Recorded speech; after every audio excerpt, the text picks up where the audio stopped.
Hey, what's up everybody, it's Bald Guy Ace, and today I'm going to show you guys how to build a potato or carrot farm in just a few simple steps. You may also even want to put both potatoes and carrots in the same farm, which I'll explain a little bit more about later. By the way, I post a lot of simple and straightforward Hypixel Skyblock guides, so if you want more guides just like this one, make sure you hit that subscribe button. It's totally free and it gets me one step closer to YouTube rank. So step one of making your farm is to build the border. You want to build your border 2 blocks high on the two sides of your farm where the farming rows will begin and end. This part of the border can be basically any material. I'm going to choose to use stone bricks, but you guys could use whatever you like. The two sides of your border that actually go along the sides that you're going to be farming down, you want to actually make just one layer of dirt, and you want to start that off of the bottom of the 2 layers that you just made. When you get to the other end of your farm, you just want to make another 2 layer of stone bricks or whatever material you choose to use. And then for your final side, you just want to do another 1 single dirt layer, just like this, starting from the bottom of the stone bricks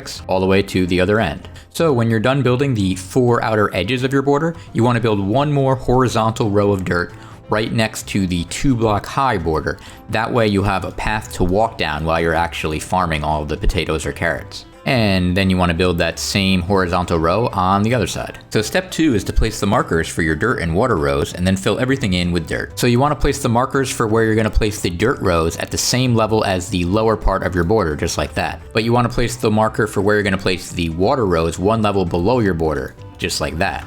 So you have some choices here. If you know for certain that the way you want to farm your potatoes or carrots is by running straight up 1 row and then turning around and running straight back down the next row, then you could build 8 rows of dirt followed by 1 row of water, and then another 8 rows of dirt followed by 1 row of water, repeating all the way down your farm. That design will allow you to place the most amount of potatoes or carrots on 1 layer of farm, but if you plan on either farming diagonally by hitting 2 rows at a time as you go kind of straight diagonally up like this, or if you plan on farming sideways by running down the water rows like this and farming 2 at a time like this, then it'll probably be a lot easier if you actually place 4 rows of dirt and then 1 row of water all the way down your farm. Even though you might not be able to place quite as many potatoes and carrots that way, it actually makes it a whole lot easier to actually do the farming itself. So I think it's worth it. Either way, when you're calculating where to place your markers, you want to actually count this first row of dirt that we already built on the very edge of our island as 1 row of dirt. So in my design where we use 4 rows of dirt and 1 row of water, I'm actually going to start with 2 rows of dirt right here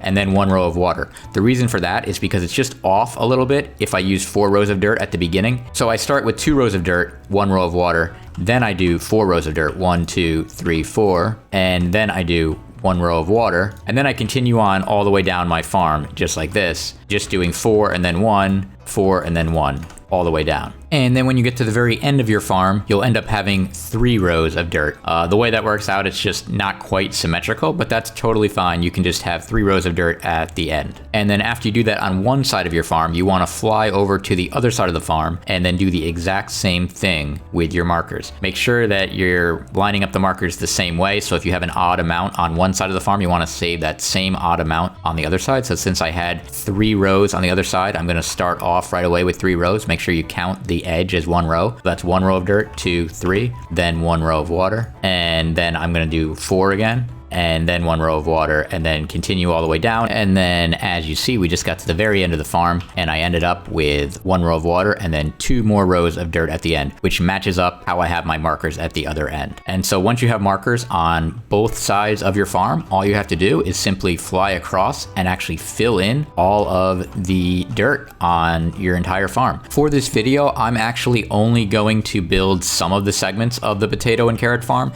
That way I can actually show you guys all of the steps without having to build the entire farm. But you can feel free to place all of your dirt before you go on to the other steps if you'd like to. So if you only want to fill in a few segments at a time, you can do that, and you can go all the way through the rest of the steps without actually filling in all of the dirt. And then when you have more time later, you can fill in more of the dirt and complete more segments. It's really up to you. By the way, while you're placing this dirt, I highly recommend despawning your pet, because your pet can actually get in your way and slow you down while you're placing this dirt. But once you decide that you're done filling in the dirt layers for now, step 3 is to place the water. So for placing the water, I'm going to actually pull out my magical water bucket, and that allows you to place an unlimited amount of water. You can buy this off the auction house, or you can craft it from the Ice 5 collection. So when you're placing the water, you can basically just use your magical water bucket and hold down right click and move side to side while you're placing the water. If you don't actually plan on farming side to side by running in the water rows, then you don't actually have to fill every single block with water. You just have to make sure that there's some water flowing. Like this water here that's flowing would actually count as water for planting the potatoes and the carrots. But because I actually want to end up farming by going side by side through this water, I actually want to make sure that there's no flowing water. So I'm going to actually fill in every block with the magical water bucket. You can usually go at a slightly faster speed and even skip a few blocks, and it'll still actually make sure that every block ends up getting a source block of water, even if you skip every other block like I am. Okay, so I just filled these 2 rows of water in, but if you had more dirt and more water rows to fill in down there, you would actually go through your whole farm and fill in all the water that you want to fill in. And that brings us to step 4, which is to place the light sources. So I'm going to actually use sea lanterns for my light source, just because you can buy an unlimited amount of sea lanterns from the builder NPC, so it just makes it easier, but you can use any light source that you want. I like the way sea lanterns look, but you can actually buy glowstone from the bazaar for slightly cheaper than sea lanterns. What you'd want to do is buy the glowstone dust, and then you can combine 4 glowstone dust into 1 glowstone block. You can also farm glowstone for free with a silk touch pickaxe in the blazing fortress. So here you have another choice. If you know for sure that you're not going to want to farm the potatoes and carrots by moving sideways through the water rows like this, then what you can do is you can actually place the glowstone or the sea lanterns right above the water, just like that. And you can get rid of this extra block that you did just to get it there. And you can actually build all of the glowstone or sea lanterns right above the water like that, and you would cover up the entire row of water just like that. So if you were going to place your light sources like that, you would just go all the way down the row of water and place it like that, and you would do that on every row of water. You probably don't actually have to do every row. I just think it makes it easier to farm that way, because you can lean against this and kind of farm 2 diagonally at a time as you're going up like this. But if you're trying to save money, you could probably place stone bricks or something like this over this row, and then just place the next light source over the next row. So basically every other row would be a light source. Placing your light source right over the water also works if you're going to go straight up, farming straight up like this, and then turning around and farming straight back the other way like this. The only time that it doesn't work is if you're going to go into the water and actually farm sideways like this, which is actually what I like to do. So I just broke all those sea lanterns, and the way I like to place it so that I can actually farm in the water rows is I'm going to actually place the sea lanterns 3 blocks above the water. So you have 1 block, 2 blocks, and then 3 blocks, and then the sea lanterns will come off of that. So it'll be like this. And then after you start it off, you can actually get rid of these extra dirt blocks that you use to get the sea lanterns up there. Then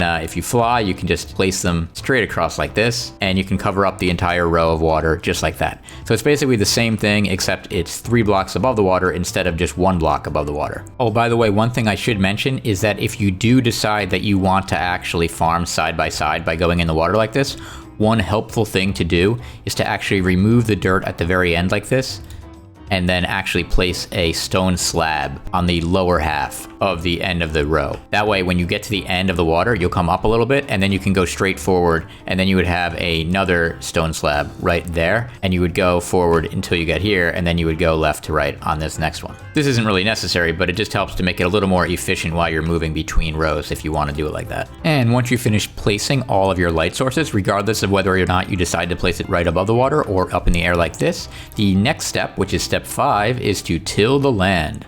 This step is actually fairly easy, although it may take a while, but basically all you have to do is take out any kind of hoe that you have, and you just want to move side to side with your hoe, holding down right click, and you want to do this at a slow speed so that you don't actually miss any squares. And see, like even at a slow speed, I skipped over that, so you want to look while you're doing it so you make sure you don't skip anything, and you want to till all of the dirt layers. And that brings us to step 6, which is to plant the potatoes or the carrots. And as I mentioned at the beginning of the video, you might actually want to plant both potatoes and carrots on the same farm. And the reason why you might want to do that is because the way Minecraft works, if you have too many of the same type of crop all planted right together, then they actually take a lot longer to regrow after you plant them. So if you plant 1 row of carrots, and then you plant 1 row of potatoes right next to it, then there's actually not that many of the same crops next to each other, so they'll actually grow a lot faster. The reason why this matters is that you'll be able to farm a lot more often if it grows back faster. So then on these 4 rows, I would do, for instance, carrots, then potatoes,